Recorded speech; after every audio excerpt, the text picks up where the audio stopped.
আসসালামু আলাইকুম। সবাইকে স্বাগত জানাচ্ছি আমি নাইম ফাথম মুবিন। শুরুতে সংবাদ শিরোনাম।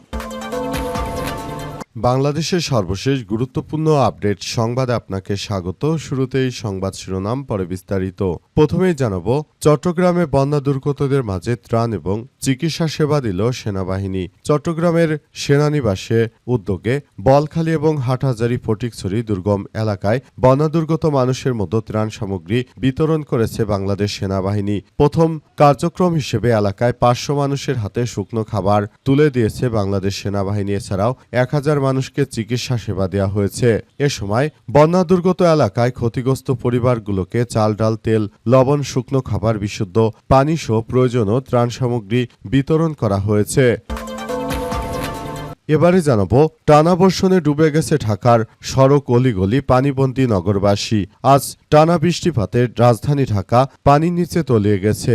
সেখানে বিভিন্ন জায়গায় বিষাক্ত সাপও দেখা যাচ্ছে। আবহাওয়া অধিদপ্তর এমন বৃষ্টিপাত আরও 2 দিন অব্যাহত থাকার আভাস দিয়েছে। আগামী 14 তারিখ থেকে বৃষ্টির পানি কমতে পারে বলে আশঙ্কার কথা জানানো হয়েছে।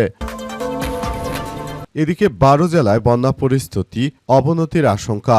আগামী 24 ঘন্টায় বান্দরবান, কক্সবাজার ও কক্সবাজারে বন্যা পরিস্থিতি উন্নতি হতে পারে বলে জানিয়েছে বন্যা পূর্বাভাস এবং সতর্কীকরণ কেন্দ্র। তবে দেশের 12 জেলায় বন্যা পরিস্থিতির আরও অবনতি বা খারাপের দিকে যেতে পারে। আজ বন্যা পূর্বাভাস ও সতর্কীকরণ কেন্দ্রে দেয়া এক পূর্বাভাসে সব তথ্য নিশ্চিত করা হয়েছে। এ বিষয়ে খুবই গুরুত্বপূর্ণ সংবাদ জানাবো, সঙ্গেই থাকুন।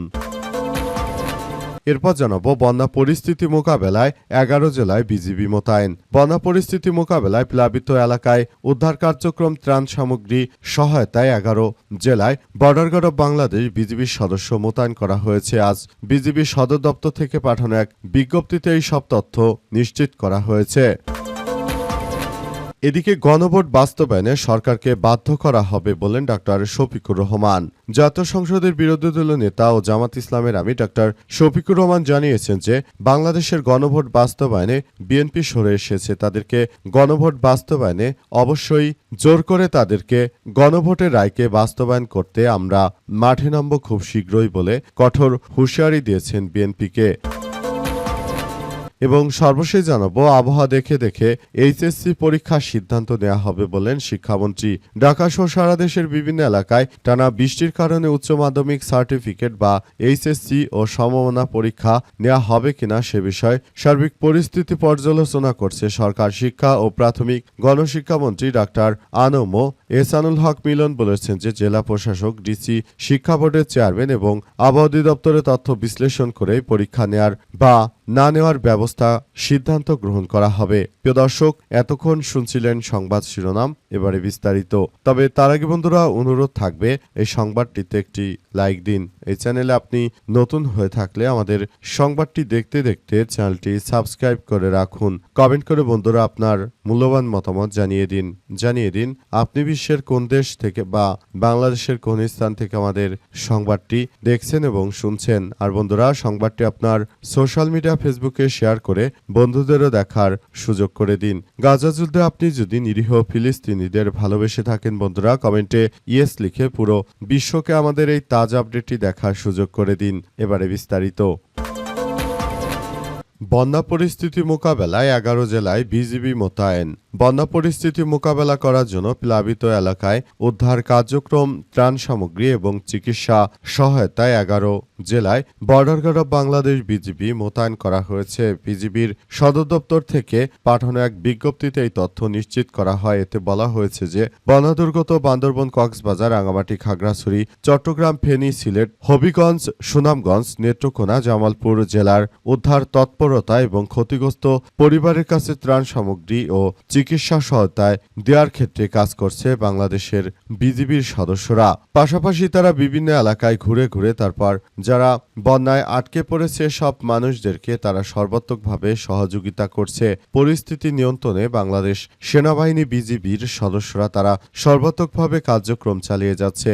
বাংলাদেশের বিজিবির সদস্যরা তারা বসে নেই, তারাও ব্যাপক আকারে ত্রাণ কার্যক্রমের সঙ্গে জড়িয়ে পড়েছে এবং তারা খুব সুন্দরভাবে সব বন্যা পরিস্থিতি এলাকা এলাকা পর্যবেক্ষণের পাশাপাশি তারা কিভাবে সাধারণ মানুষের মধ্যে ত্রাণ সামগ্রী পৌঁছে দেওয়া যায় সেসব বিষয়গুলো মূলত তারা হাতে নিয়েছে।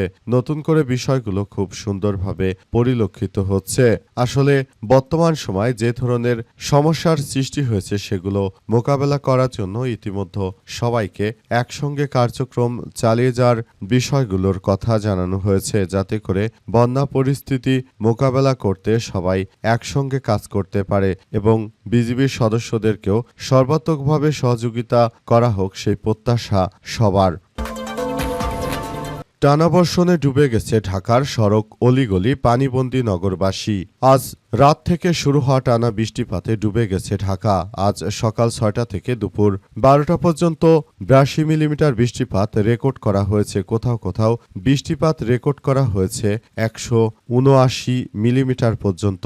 এই অতিরিক্ত বৃষ্টিপাতে রাজধানী ঢাকার বিভিন্ন গুরুত্বপূর্ণ এলাকা পানির নিচে তলিয়ে গেছে।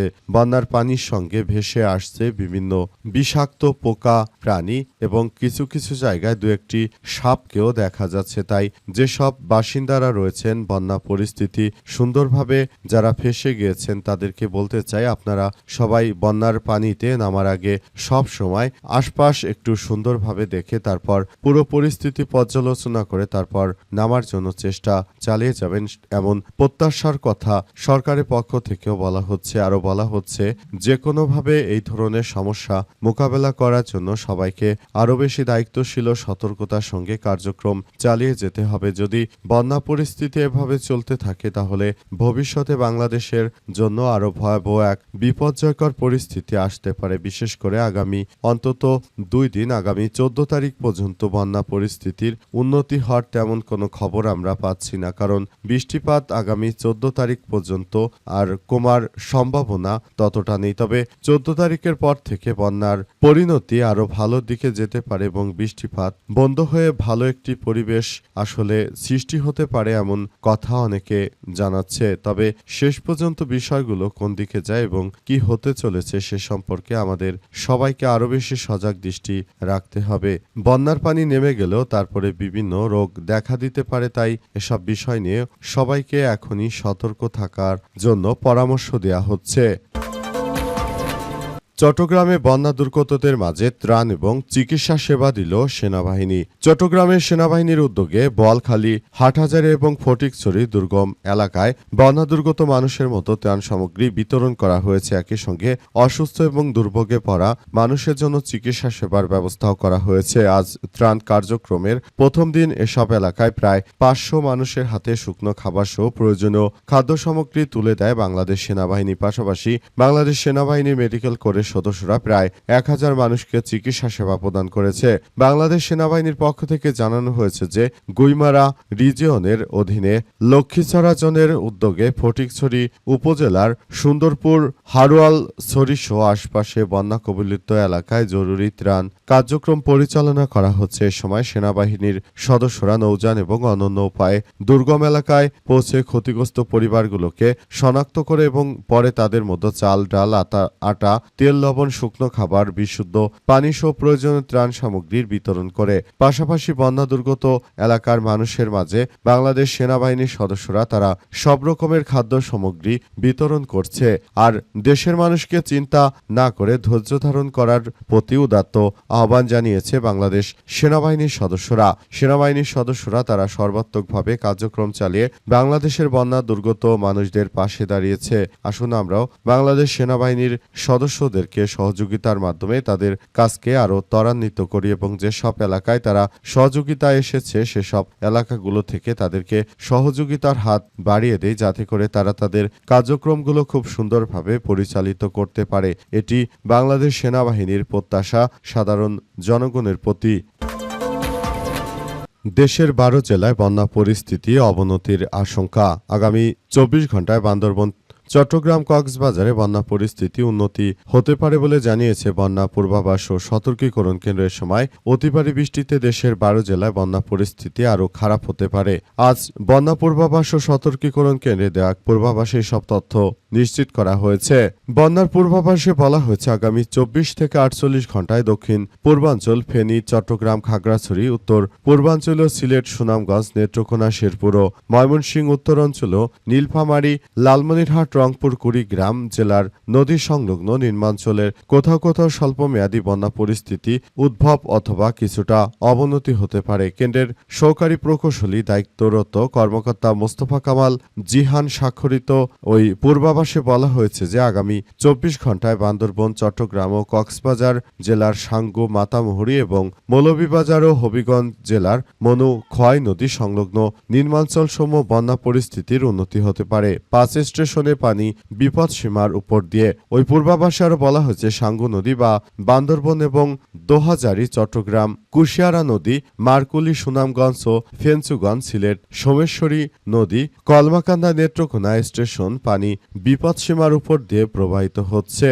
বৃষ্টিপাতের পূর্বাভাস আগামী 24 থেকে 48 ঘন্টায় সিলেট বিভাগে উজানে ভারতের আসাম, মেঘালয় প্রদেশ থেকে ভারী থেকে অতি ভারী বৃষ্টিপাতের পূর্বাভাস দেওয়া হয়েছে। সারা দেশে বন্যায় ব্যাপক ক্ষতি হচ্ছে। পানিবন্দী হয়ে পড়েছে চট্টগ্রামে 10 লাখ মানুষ। সবাইকে নিরাপদ আশ্রয়ে নেওয়ার জন্য চেষ্টা করা হচ্ছে।